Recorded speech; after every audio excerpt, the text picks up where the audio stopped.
সম্মানিত প্রিয় দর্শক, আসসালামু আলাইকুম। সবাইকে জানাই পবিত্র জুমার দিনের শুভেচ্ছা। জুমার দিন পবিত্র দিন, আল্লাহ তাআলার পছন্দনীয় দিন, গরিবের হজের দিন।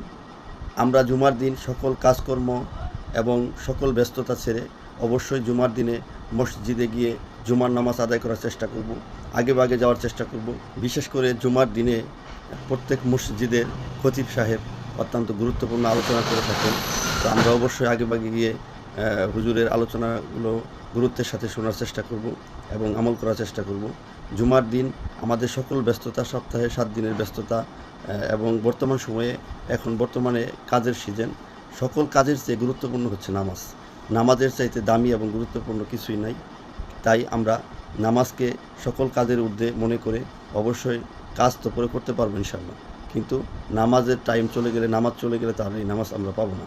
তাই আমরা জুমার দিন অন্তত পক্ষে আগে কাজ সেরে, সকল ব্যস্ততা সেরে জুমার দিনে মসজিদে গিয়ে জুমার নামাজ আদায় করব এবং আমাদের সকল ক্লান্তি, সকল অসুস্থতা, সকল চাওয়া পাওয়া রব্বে কারিমের কাছে চাবো এবং পেশ করব।